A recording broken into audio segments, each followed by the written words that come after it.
जय जिनेंद्र, जय महावीर। चलो आज हम सुख की खोज करें। हर व्यक्ति को यह एक प्रश्न सताता रहता है, सुख कहां से मिलेगा, सुख कौन देगा, सुख कैसे मिलेगा। ये करूं तो सुख मिलेगा, ये करूं तो सुख मिलेगा, ये करूं तो सुख मिलेगा। हर कोई व्यक्ति सुख के लिए भागता रहता है, भागता रहता है, भागता रहता है। वर्षों के बाद भी सुख मिल नहीं पाता है। तब हमारे ज्ञानी पुरुष कहते हैं, सुख बाहर से मिलने वाली चीज नहीं है, सुख भीतर से प्रकट होने वाली चीज है। सुख को बाहर मत ढूंढो। सुख पाना है तो अपने आप में प्रवेश करो, सुख के द्वार खुल जाएंगे। एक गांव में किसी भिखारी की मृत्यु हो गई। किसी भिखारी का मरना यह कोई बड़ी बात नहीं थी, लेकिन भिखारी की मृत्यु बड़ा चर्चा का विषय बन गई।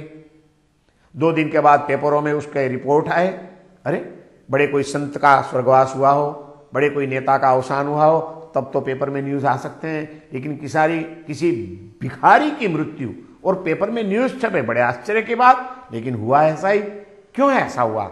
बात ये थी कि वह भिखारी गांव के चौराहे पर बैठ करके कई वर्षों से हमेशा भीख मांगता रहता था। जो भी लोग निकलते थे सबके सामने हाथ फैलाता था, भाई साहब कुछ दे दो, भाई साहब कुछ दे दो, 2 पैसा दे दो, भगवान आपका भला करेगा। बस भीख मांगता रहता, भीख मांगता रहता। वर्षों के वर्ष चले गए। आखिर में वो बुढ़ा हो गया, बुजुर्ग हो गया, शरीर अशक्त हो गया, अब उठ भी नहीं सकता है, बैठ भी नहीं सकता है। उसी जगह पर बैठते भीख मांगता रहता है, लेकिन और तो कुछ कर नहीं सकता है। वहीं बैठे बैठे उसने पेशाब कर ली, वहीं बैठे बैठे उसने सारी गंदगी कर ली, शरीर की क्रियाएं वहीं निपटने लगा। और ऐसे करते करते एक दिन मर गया। लावारिस था। किसी सज्जनों ने आकर के उसकी लाश का कब्जा लिया, अग्नि संस्कार हो गया उसका। गांव के लोगों ने सोचा, इस जगह पर बैठ के इस भिखारी ने जमीन को बड़ी गंदी कर दी है, गांव का चौराहा है, बड़ी दुर्गंध आ रही है, अब तो भिखारी रहा नहीं है, चलो जमीन का शुद्धिकरण हो जाए। 2 मजदूर बुलाए, बोले जितनी भी गंदी मिट्टी है सब निकाल के फेंक दो। मजदूर लग गए, खोदते गए, खोदते गए, खोदते गए, मिट्टी गंदी निकालते गए, निकालते गए। 1 feet, 2 feet, 3 feet, 4 feet, 5 feet का खड्डा हो गया और मिट्टी निकल गई। और अब बस खत्म होने वाला ही है, खुदाई चल रही है। वहां अचानक आवाज आई जमीन में से। जहां उन्होंने एक अपना शस्त्र लगाया, कुल्हाड़ी लगाई और खिंग आवाज आया। अरे ये आवाज किस चीज की है?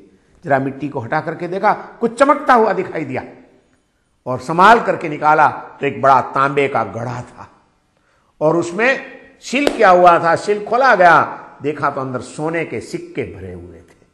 अरे गांव के लोग इकट्ठे हो गए और बड़ी चर्चा करने लगे, अरे देखो ये मूर्ख बेचारा भिखारी बिना अक्कल का जिंदगी भर वर्षों से भीख मांगता रहा, मुझे कुछ दे दो, मुझे कुछ दे दो, 2 पैसा दे दो। अरे जितनी मेहनत भीख मांगने में की, कम से कम बैठे बैठे रोज थोड़ी थोड़ी जमीन खोदता रहता तो खजाना मिल जाता और जिंदगी का काम हो जाता। लेकिन अक्ल कहां थी उसमें? मूर्ख था, बाहर से भीख मांगता रहा। खजाना अपने पास था, लेकिन कभी जहां बैठा था वहां खजाना था, वहां तो ढूंढने की कोशिश ही नहीं की। ये कहानी मैंने जब सुनी, मुझे लगा कहानी सच्ची होगी या गलत, पता नहीं, लेकिन वास्तव में हमारे जीवन में तो ऐसी ही कुछ कहानी आजकल चल रही है। हम सुख के लिए बाहर हाथ फैलाते रहते हैं, ये मुझे सुखी कर देगा, ये मुझे सुखी कर देगा, यहां से मुझे सुख मिल जाएगा, यहां से मुझे सुख मिल जाएगा। लेकिन हमने कभी अपने आप में भीतर में कोई खुदाई नहीं की, अपने भीतर में जाने की कोशिश नहीं की। सुख बाहर से मिलने वाली चीज नहीं है, सुख हमारे अंदर में पड़ा हुआ है।